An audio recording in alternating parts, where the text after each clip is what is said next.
Arkansas's breaking news leader. Fox 16 News at 9 starts now.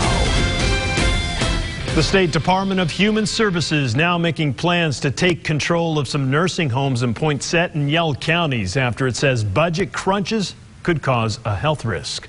Good evening. Thanks for joining us. For Fox 16 News, I'm Kevin Kelly. 5 facilities showed up on DHS's radar after it was learned there were serious financial issues. In some cases, utilities are being threatened to be shut down, putting the health of patients in danger. Fox 16's Rochelle Turner looking into the matter. She joins us live with more on what she's been able to find out. Rochelle. Well, Kevin, basically, as you mentioned, this all comes down to financial issues. Now, the owner of these 5 facilities, Mr. Keith Head, he owns facilities in Prescott and some other places. But take a listen to what we found out today. On Monday, the Department of Human Services filed complaints to temporarily take over 2 nursing homes, one in Ola and another in Truman. We are basically tasked with operating that facility. DHS is also monitoring 3 other facilities across the state. Jerry Sharon with DHS says all 5 are owned by Keith Head. In communication with him last week several times, asking about issues that we had started to see, Friday as well, and then today he agreed to the entry of these orders. State inspectors have been at all 5 locations since Wednesday, assessing problems with payroll, operating accounts, and purchasing supplies. Deerview and Ola and Arlington Cove Healthcare in Truman had the most extreme financial issues. We're talking about shut-off notices from utilities. DHS says the health and safety of residents is their top priority. That's the first thing that we look at whenever we go out to a facility. Are they caring for those residents? Are they safe? Are they cared for? Are they getting their needs met? Both medicine, medical care, and just personal care. The next step for DHS is to get approval from the court and bring in a private management company to help run the facilities. Well, we'll be in each facility constantly until we're comfortable with the level of care and the finances. Now, we were at that facility today in Ola. We did try to get someone to speak to us. Over our phone call today, a woman, they were very just tight-lipped to kind of talk about what was going on, and we were told to basically get off the property. Rochelle, what happens for the owner, Keith Head? You mentioned him in your story. Will he still be in control of the facilities, or will he have a lesser role under the umbrella, if you will, of DHS? So basically, Kevin, the goal is to work with him and the operator to achieve stability and then return back to operations. But they want to just make sure they are financially able to provide care for residents. And if that doesn't happen, the facilities could be sold. Interesting. All right, Rochelle, appreciate it. Thank you very much. Now, weather to plan your day with Fox 16 Chief Meteorologist Jeff Baskin.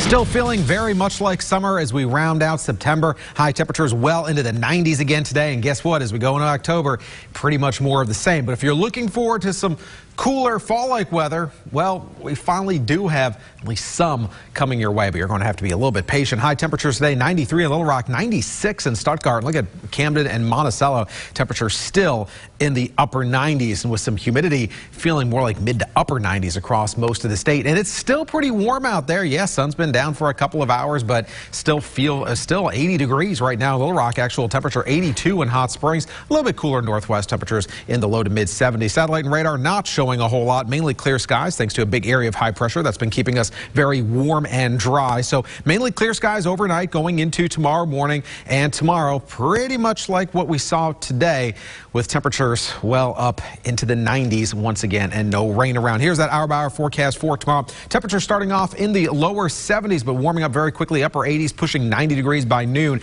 92 by about 3 o'clock. The record tomorrow in Little Rock, 94. So we're going to be close, and we're looking at least an additional day with near record heat before some cooler air comes on in. We're talking about a couple of cold fronts in your 7-day forecast. We'll talk about that in just a few minutes. Turning now to a breaking news update. Authorities in Lee County searching for an escaped inmate who's convicted of capital murder. Take a good look at this picture. Officials say 49-year-old Calvin Adams escaped from the East Arkansas Regional Unit this morning. Here's what we know at this hour. Guards noticed Adams missing during a head count this morning. We're told they checked security cameras and saw the inmate leaving his bed at around midnight and heading to a boiler room. That's where the clues just kind of come to a stop. So the Department of Corrections is now trying to figure out whether if he even made it off the prison grounds. If he had touched that fence, it would be over for him because it's not on stun. If you touch it, then you're not going to breathe anymore. At this point, officials are asking everyone to keep an eye out and just be alert. This isn't the first time Adams escaped. About a decade ago, he walked out of the Cummins prison in a guard's uniform and made it all the way to New York. If you've seen Adams or know where he is, be sure to give authorities a call. The fate of former Dallas police officer Amber Guyger now in the hands of a jury. Guyger is accused of murder after shooting and killing her unarmed neighbor, Botham Jean, inside his own apartment. Closing arguments in the murder trial wrapped up today. The jury consists of 8 women and 4 men. The panel must decide whether the shooting death amounts to murder. A wonderful human being has lost his life. But the evidence shows it's just a tragedy, a horrible, horrible tragedy. Missed the roof line. During closing arguments today, Guyger's defense team argued her belief that she was killing an intruder inside her own home was, quote, entirely reasonable mistake. Prosecutors, meanwhile, hammered home the point that Guyger missed crucial signs that she was on the wrong floor. Attorneys for the family of Botham Jean are speaking out as this murder trial draws to an end. They say they want people to know that Botham was a good young man who would never use deadly force. I think the family believe that the state did a tremendous job. They worked extremely hard on this case. I think the one thing the family wants to express is that Bo was a good kid. Bo was a Christian. The jury is expected to continue deliberations tomorrow. Be sure to follow us on air online at fox16.com for the very latest in this case. Turning now to a crime alert. Police in Gravette, Arkansas, investigating a murder-suicide. On September 26th, police were called out to the 1000 block of Rocky Dell Road in response to a shots fired call. When they got there, they found 2 victims who have been identified as Michael Sales and Evelyn McGraw, both dead from gunshot wounds. The bodies were sent to the state crime lab for further analysis. A health alert tonight. As we enter October, the Department of Health is reminding everyone to start getting flu shots, as flu season typically begins around this time of year. Officials say it takes about 2 weeks for the immune system to develop protected immunity from the virus. They say it's even more important for pregnant women and older people to get vaccinated. A disproportionate number of these deaths occur in older Arkansans. That's why it's so important that older Arkansans get the flu shot, and that's a population that sometimes doesn't think it's important. According to the Department of Health, 250,000 people die globally from complications from the flu every year. Also in tonight's Family Health, as we head into October, breast cancer awareness is at the forefront, and for good reason. About 12% of women in this country will develop invasive breast cancer in her lifetime. Early detection can save your life. Dr. Brian McGee of Arkansas Diagnostic Center says part of early detection has to do with seeing a medical provider on a regular basis and self-breast checks. There are things that, women need to pay attention to and notice. And anything that's not normal, don't wait. Call your provider, get in, be seen, so that things can be tested a lot earlier.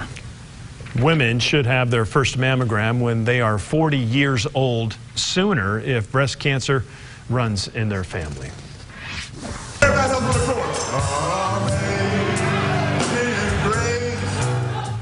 Celebrating recovery. The Better Community Development marking National Recovery Month today with a special event. It was called the Recovery Jam. This event is in its 15th year. In addition to the Fellowship of Recoveries, live music and food, area businesses were all on hand to provide things like free health screenings. Cutting the number of refugees being admitted into the U.S. once again. Why humanitarian agencies say it's not necessary, and how some Democrats are saying the cuts are putting thousands of lives at risk.